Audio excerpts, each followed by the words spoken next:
إن الحمد لله نحمده ونستعينه ونعوذ بالله من شرور أنفسنا ومن سيئات أعمالنا. من يهده الله فهو المهتد ومن يضلله فلن تجد له وليا مرشدا. نشهد أن لا إله إلا الله وحده لا شريك له ونشهد أن محمدا عبده ورسوله صلوات ربنا عليه وعلى آله وأصحابه ولمن تبعهم بإحسان إلا يوم الدين. وبعد، عباد الله، أوصيكم ونفسي بتقوى الله. وقد قال الله في كتابه التنزيل: يا أيها الناس اتقوا ربكم الذي خلقكم من نفس واحدة وخلق منها زوجها وبث منهما رجالا كثيرا ونساء واتقوا الله الذي تساءلون به والأرحام إن الله كان عليكم رقيبا. وقال سبحانه وتعالى: يا أيها الذين آمنوا اتقوا الله حق تقاته ولا تموتن إلا وأنتم مسلمون.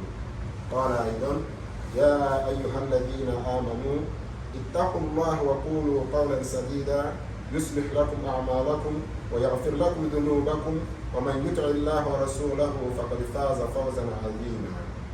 أحبتي إخوتي، قد جاءنا في هذه الآيات دعوتين من الله إلينا. أولها هي دعوة للناس كلهم، وهذه تذكر إلى التفكير عن الخلق لكي نعرف أن الله هو الخالق وهو الخالق وهو ربنا وهو رب كل الناس. وهناك أيضا دعوة ثانية موجهة إلى المؤمنين وفيها جهتين. أولا تحقيق التقوى، وثانيا التمسيك الإيماني بقول سديد وعمل صالح حتى الموت. لذلك قد قام علماء الإسلامية بعلم مهم جدا لنا، هي علم العقيدة. وإن شاء الله اليوم نتحدث قليلا عن علم العقيدة. Caros irmãos e irmãs, essas três últimas áreas que nós lemos, Allah subhanahu wa ta'ala nos chama a taqwa. A taqwa é a conscienciosidade que você tem em relação à sua relação a Allah. Eu gosto de dizer que a piedade consciente devido ao amor que a gente tem em relação a Allah subhanahu wa ta'ala. Contrariamente ao que muitas pessoas podem achar, no Islã, a nossa fé não evolui na lógica do medo, mas sim na lógica do amor.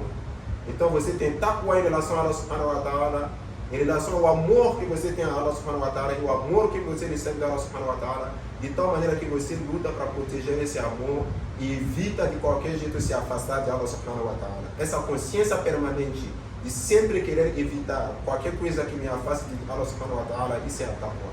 Mas aqui Allah subhanahu wa ta'ala nos chama a taqwa para os seres humanos primeiro. Ou vocês humanos têm a taqwa em relação a Allah subhanahu wa ta'ala.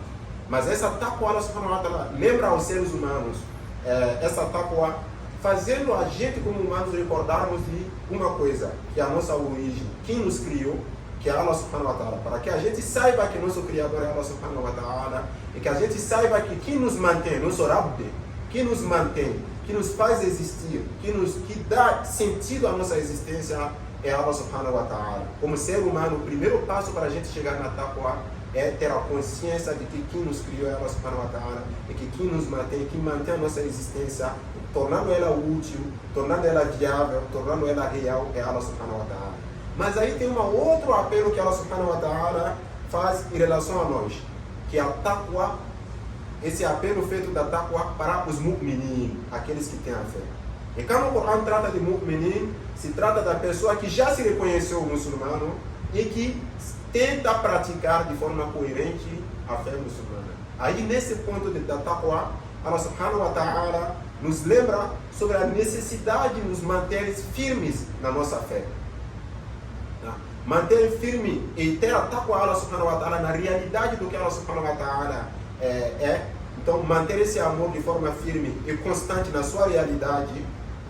E também, Allah subhanahu wa ta'ala nos lembra aqui no sentido de proteger a nossa fé, proteger o nosso imã até a nossa morte. Nessa questão de proteger a fé, de proteger o imã até a morte, levou os sábios muçulmanos ao decorrer da história a levantarem, a desenvolverem metodologias que desbocaram sobre uma ciência fundamental para todos nós muçulmanos, que é a ciência da Aqidah. Prestem atenção que aqui usei o termo ciência, porque é muito importante que nos recordarmos que quando se falamos de Aqidah, estamos falando de uma ciência, contrariamente ao que popularmente foi colocado a nós esses últimos anos por alguns grupos modernos, uso bem o termo moderno, que apareceram sob o efeito do colonialismo ocidental sobre as sociedades muçulmanas. As semanas anteriores tivemos khutbas abordando algumas escolas de Aqidah, e aqui hoje eu gostaria da gente abordar alguns pontos históricos importantes em relação à Aqidah, para que a gente não se confunda e não nos perdamos, que a gente não se perca. Porque ouvimos muitas vezes, quando nós somos muçulmanos, quando falamos do Islã, de sunismo, xiismo, isso aqui, isso lá, e muitas vezes a gente não se toca de onde sai isso, o porquê que é isso, por que isso existe. Um ponto primeiro, fundamental, que tem que recordar aos nossos irmãos, é que se trata primeiro de uma ciência. É claro, como ciência ela não nasce assim do nada, não é que alguém apareceu e disse, vamos criar uma ciência, não.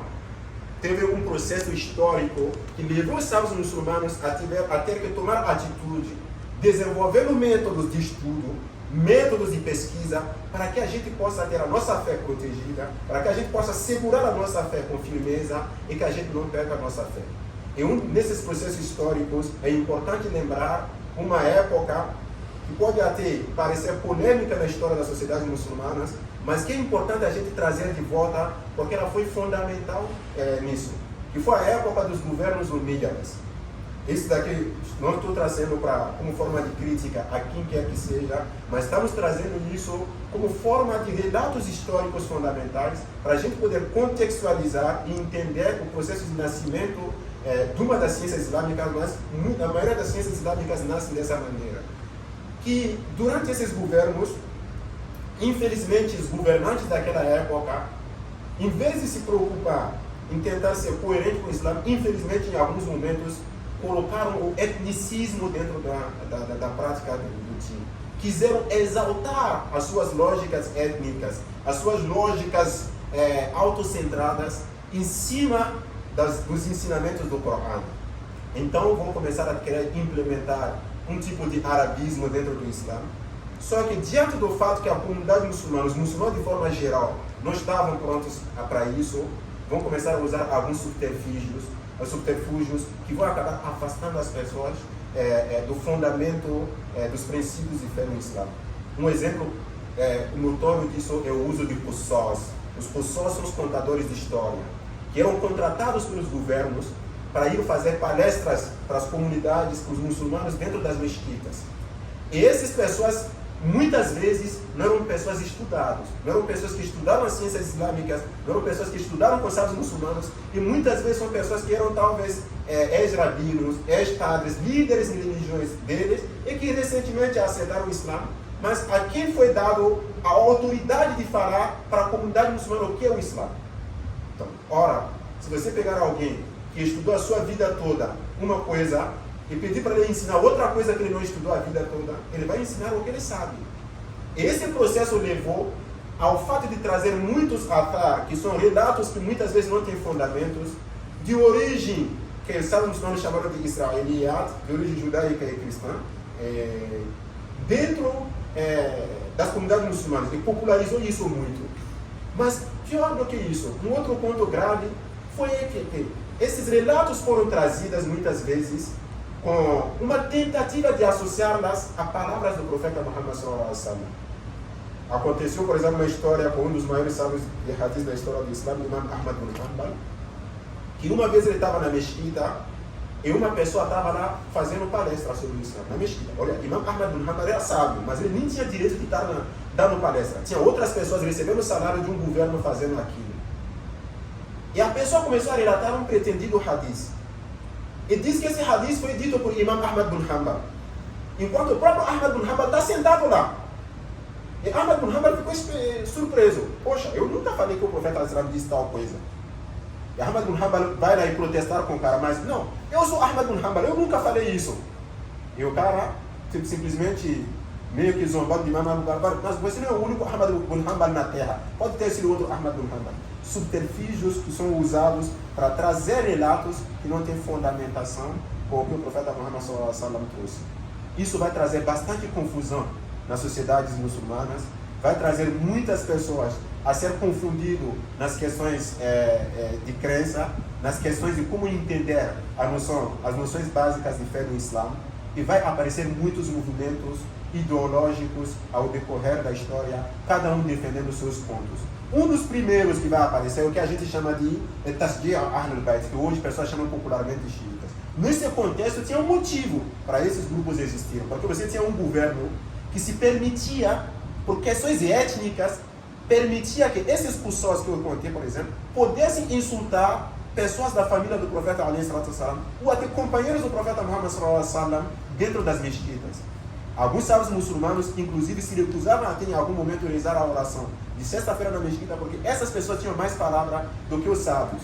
E claro, o contraposto vai aparecer, e vai aparecer com os exageros que acompanham aquilo. Então algumas pessoas também vão exagerar, vão tentar defender também as pessoas que são insultadas como Ali, Fátima, ou até às vezes até o próprio profeta Muhammad sallallahu alaihi wasallam, e vão começar a criar também argumentos contraditórios e posturas contraditórias a isso. Então, o contrariamento aqui é contado muitas vezes para nós, dizendo que xismo, o sunismo apareceu quando o profeta ﷺ faleceu, aí uns queriam que a família dele do profeta dirigisse, outros queriam que não seja família. Não, não é isso, não tem nada a ver com isso. Primeiro, dizer que o profeta ﷺ pretendeu que o profeta ﷺ teria designado um governante, e esse governante não foi seguido, já é um problema. Porque como a gente está afirmando que o profeta ﷺ não foi competente em designar quem tem que suceder ele. Não foi claro. Quem podia ser mais claro na sua palavra que o profeta sallallahu alaihi wasallam? Não. O profeta sallallahu alaihi wasallam foi enviado para trazer uma mensagem, trouxe a mensagem, o fundamento dessa mensagem é a gente usar a nossa razão, nossa cabeça, pensar, criar. Allah subhanahu wa ta'ala colocou coisas fundamentais, a gente se baseia sobre esses fundamentos e a partir daquilo a gente vai usar a nossa razão, a gente vai usar o nosso bom caráter para ter uma sociedade melhor para todos. O profeta sallallahu alaihi wasallam não veio para designar governador político depois dele. Mas infelizmente, os ataques que eram feitos, o etnicismo dos umíyadas, vão levar algumas pessoas a pretender isso. A pretender que o governo umíyada só existiu porque tal pessoa não foi eleito governador depois do profeta alayhi salatu wassalam. Aí isso vai subindo e vai se exagerando, até que algumas pessoas vão afirmar que não, foi o profeta que designou tal pessoa. Enquanto isso não é confirmado em nenhum momento da história do Islã.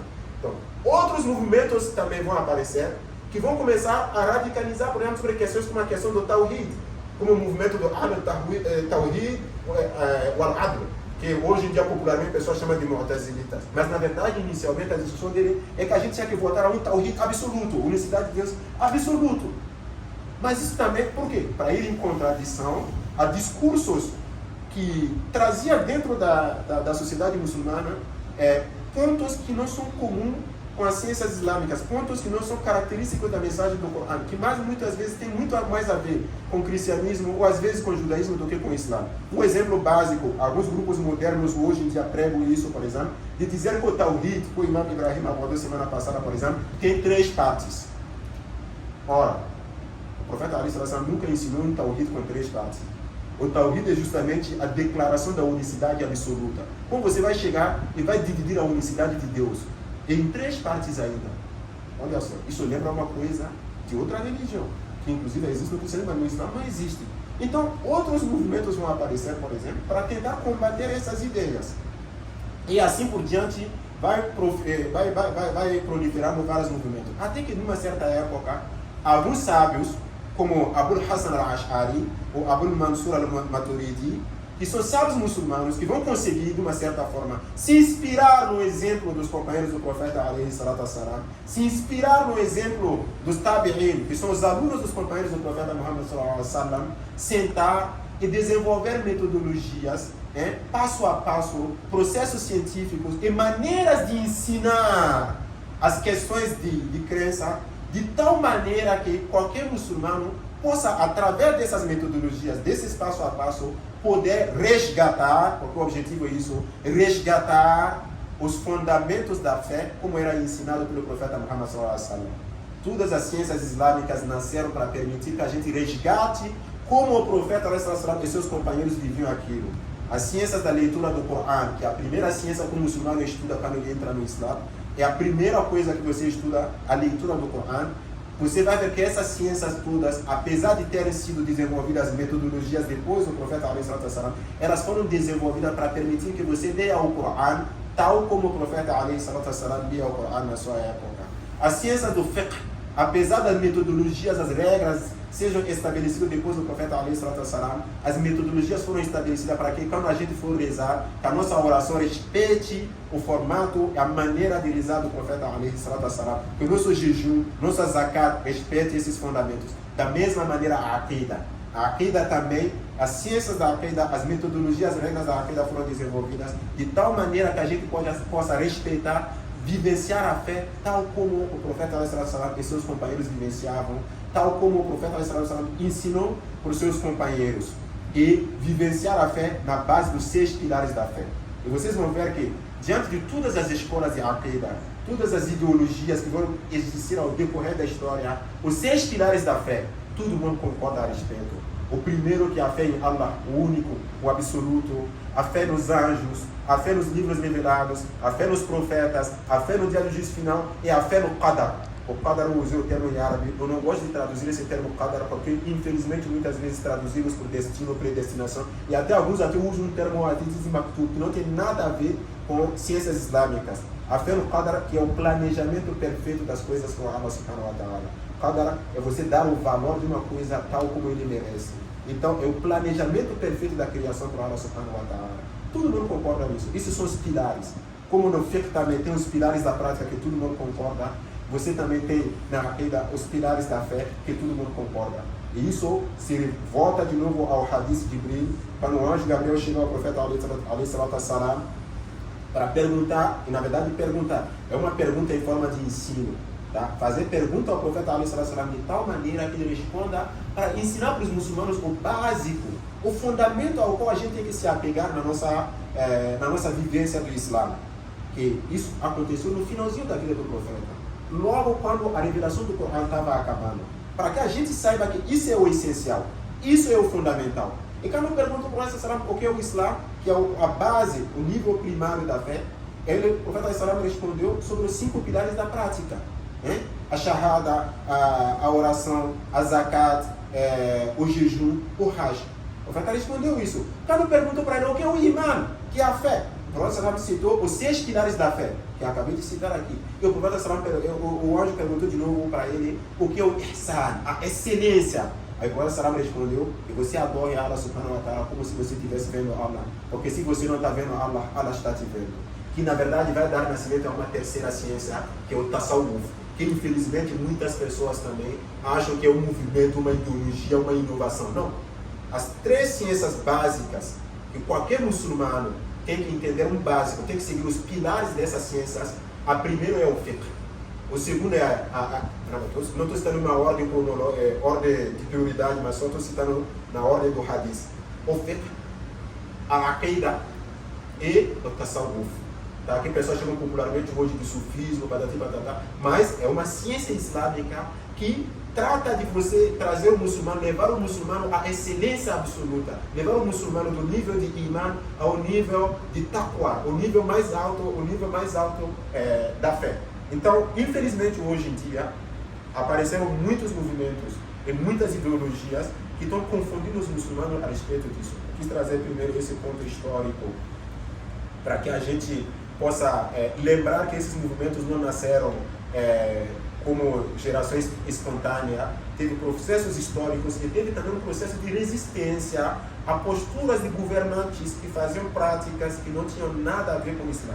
Preste atenção, um governante político tenta fazer etnicismo, e isso também nos alerta sobre o perigo do etnicismo, tentando colocar como a etnia dele é superior, representa o Islã, como alguns continuam fazendo hoje em dia também, e acaba desviando as pessoas. Mas também Allah subhanahu wa ta'ala protegeu esse din, decidiu proteger esse din, e pela proteção desse din fez surgir sábios muçulmanos que desenvolveram métodos qualitativos para que a gente possa recuperar a nossa fé. أقول قولي هذا أستغفر الله لي ولكم فاستغفروه يا فوز المستغفرين إنه هو الغفور الرحيم.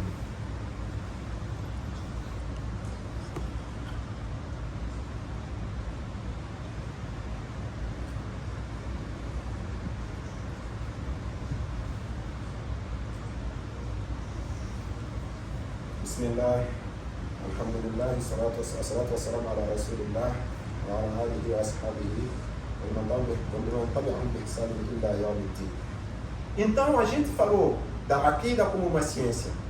E se ela for uma ciência, como todas as outras ciências, eu estou batendo muito nessa tecla de ciência, porque enquanto a gente não entender que é uma ciência, a gente se confunde e infelizmente a gente cai em lógicas de grupos que existem hoje que usam a Aqida como desculpa para matar os muçulmanos. Porque na verdade eles matam muito mais muçulmanos do que qualquer outra pessoa. A partir do momento que é uma ciência que você se entende sobre os pilares, como o próprio Corão colocou para a gente, colocaram para a gente que fihi ayatun muhkamat hunna umul kitab. No Corão você tem ayas que são muhkamat, claras, evidentes, são a base. Os pilares são baseados sobre isso. E outros que sim, vão prestar aí. Os pilares, as pessoas tiverem divergências por alguma coisa, isso não faz com que a pessoa deixe de ser muçulmano. Não é papel nosso sair tirando as pessoas do Islã como alguns fazem hoje. Infelizmente, essas ideologias têm tanta força que levaram ao nascimento de grupos que, em nome do Islã, estão matando muçulmanos. Eu não estou falando de matar não muçulmanos, de gente que não são muçulmanos. Estão matando muçulmanos em vários lugares do mundo. No meu próprio país, eu sou de Burkina Faso, mataram um dos maiores sábios do meu país, um sábio muçulmano. Se a gente pegar um exemplo, é como alguém, a gente mora aqui no Brasil, alguém decide para um país de maioria cristã, por exemplo, decidir matar o Papa em nome do cristianismo. Não faria sentido nenhum para ninguém. O cara mata um dos maiores sábios muçulmanos. E quais são os argumentos? A aqida dele não é correta. Eles viraram juízes da aqida das pessoas. Juízes da conformidade da fé das pessoas.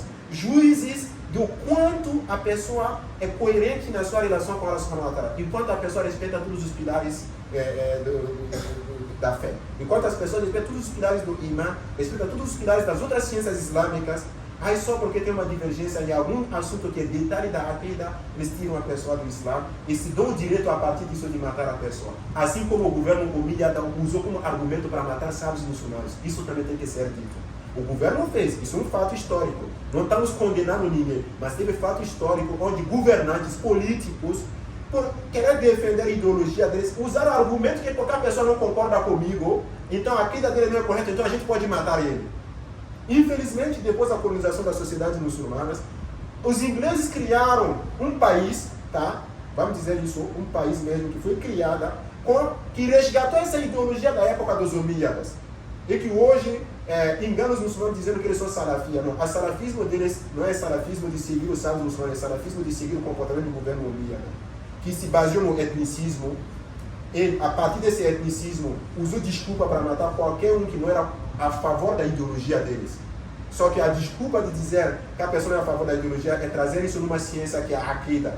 Mas em vez de chamar a aqida de ciência, eles não chamam a aqida de ciência. Eles dizem que tem uma aqida correta, é a nossa. Agora, qualquer um que é um pouco diferente de nós, a aqida dele é incorreta. É exatamente o que os omíadas fizeram. E a gente sabe que na literatura muçulmana, todos os sábios muçulmanos de referência condenaram essas posturas desses governos omíadas. E muitos sábios condenaram ele, dizendo inclusive que eles trouxeram dentro do Islã o comportamento do cristianismo e do judaísmo, que não tem nada a ver com o Islã. Os sábios muçulmanos tiveram que se levantar para resgatar as ciências islâmicas. Pretender que não pode haver divergência de aqida é uma mentira. Me desculpe estar usando esse termo, mas é uma mentira muito grave. Porque os próprios companheiros do profeta ﷺ tiveram divergências em ponto de aqida entre eles. Exemplo básico, os companheiros do profeta ﷺ não se entenderam sobre a viagem noturna do profeta ﷺ. Se divergiram se o profeta ﷺ viu realmente Allah subhanahu wa ta'ala ou não. Um grupo de sahaba disse que viu, outros sahabas disseram que não viu. Um grupo de sahaba disse que era um anjo, outros sahabas disse que não era um anjo. Mas algum sahaba disse que o outro deixou de ser muçulmano por causa disso. Algum sahaba takfirizou o outro, tirou o outro do Islã por causa disso. Isso não aconteceu entre os companheiros do profeta Muhammad sallallahu alaihi wasallam. Também houve algumas divergências entre os sahabas do profeta sallallahu alaihi wasallam, discussões sobre questões que não são fundamentais da Aqida, como sobre a Sirat. No dia do juízo final diz que a gente vai atravessar uma ponte. Alguns sahabas discutiram, essa ponte, ela está antes ou depois do paraíso? A ponte que a gente vai atravessar, ela está antes do paraíso, você vai atravessar e vai entrar no paraíso, ou depois que você está no paraíso, você vai atravessar a ponte? E se a ponte existe mesmo, se ela não é uma alegoria? Algum sahaba disse para o outro que ele deixou de ser muçulmano por causa disso ou não? Não aconteceu. Pior do que isso, no dia do falecimento do profeta Muhammad sallallahu alaihi wasallam, um dos sahabas saiu e disse, Muhammad não morreu. Quem disser que Muhammad morreu, ele tirou a espada dele da banha e disse, quem disser que o profeta Muhammad sallallahu alaihi wasallam morreu, eu mato. Olha que esse sahaba era Omar al-Faruq. E Omar al-Faruq era o cara que era dito sobre ele, que tudo que ele dizia pela boca é verdade. Muitas das coisas que ele disse, o Corão confirmou.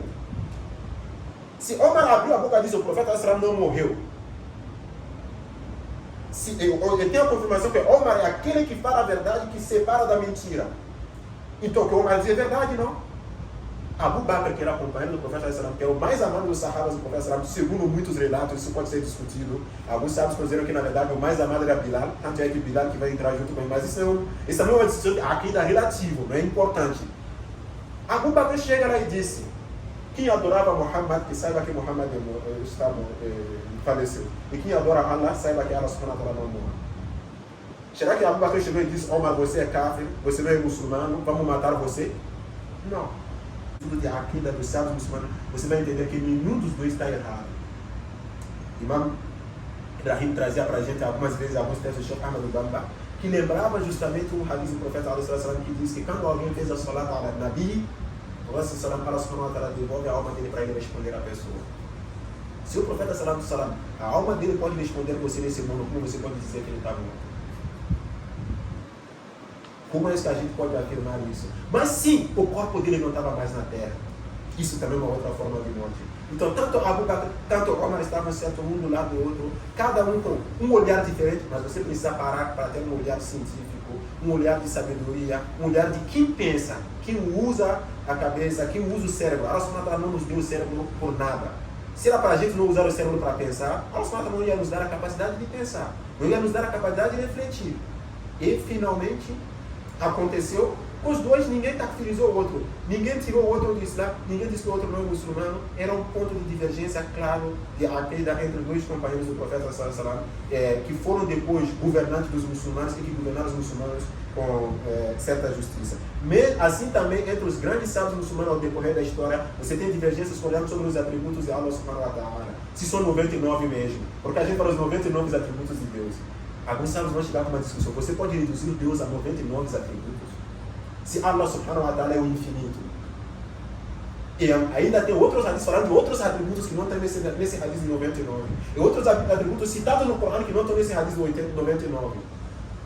Essa é uma divergência totalmente permitida, que a gente pode refletir, avançar, e cada um vai descobrir cada vez mais coisa em função do conhecimento dele. E como o Corão diz para a gente, acima de qualquer conhecimento, há um conhecimento maior.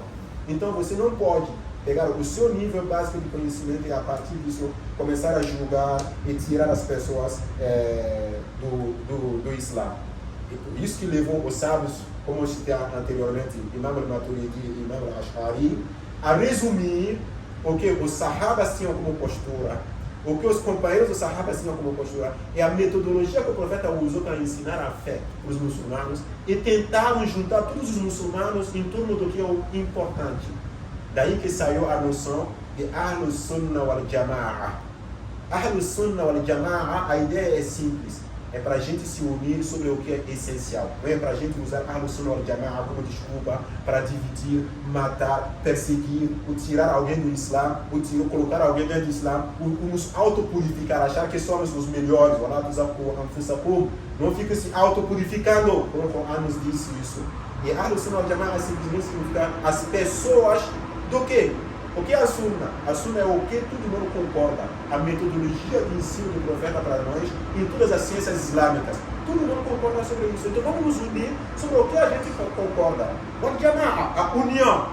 Jama'a não é o grupo, como alguns dizem, o grupo salvo, não. A Jama'a é o grupo, é todo mundo.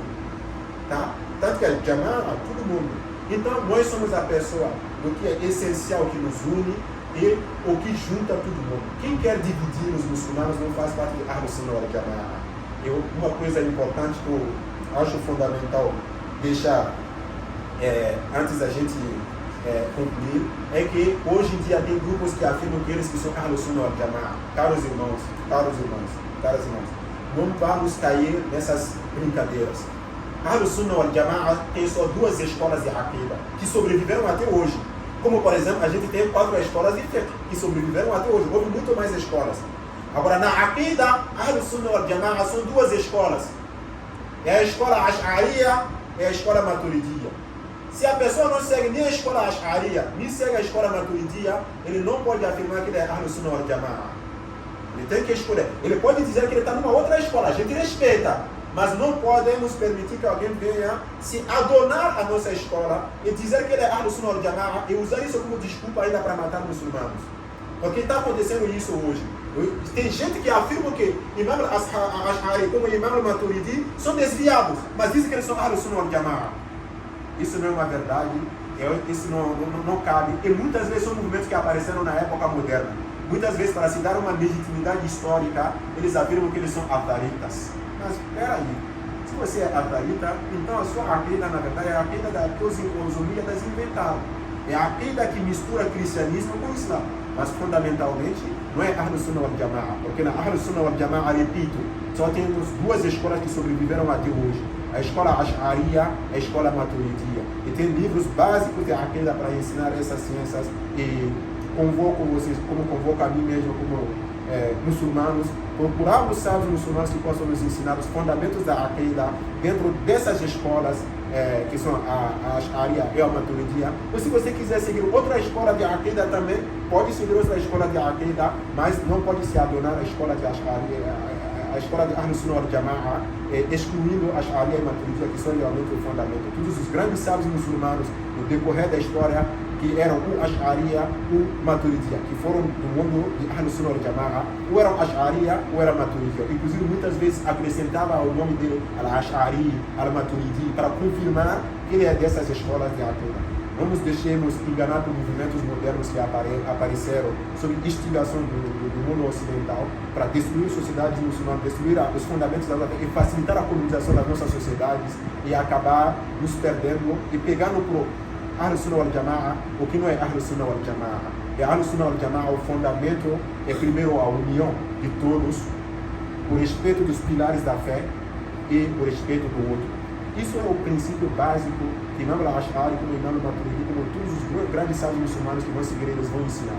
E fundamentando isso, fazemos o terceiro passo, que é aprender o Tasawwuf, para a gente melhorar a nossa fé, evoluir na nossa fé e nos concluir, inshallah, na taqwa, seguindo o exemplo nobre do nosso amado profeta Muhammad sallallahu alaihi wasallam, cuja a respeito do qual Allah subhanahu wa ta'ala colocou no Coran para nós, ya ayyuhalladhina amanu إن الله وملائكته يصلون على النبي يا أيها الذين آمنوا صلوا عليه وسلموا تسليما اللهم صل على سيدنا محمد صلى الله عليه وسلم اللهم صل على سيدنا محمد الفاتح لما أغلق والخاتم لما سبق ناصر الحق بالحق وعلى آله حق قدره ومقداره العظيم ربنا آتنا في الدنيا حسنة وفي الآخرة حسنة وقنا عذاب النار ربنا ظلمنا أنفسنا وإن لم تغفر لنا وترحمنا لنكونن من الخاسرين ربنا علمنا ما ينفعنا وانفعنا بما علمتنا وزدنا علما اللهم زدنا علما نافعا اللهم زدنا علما نافعا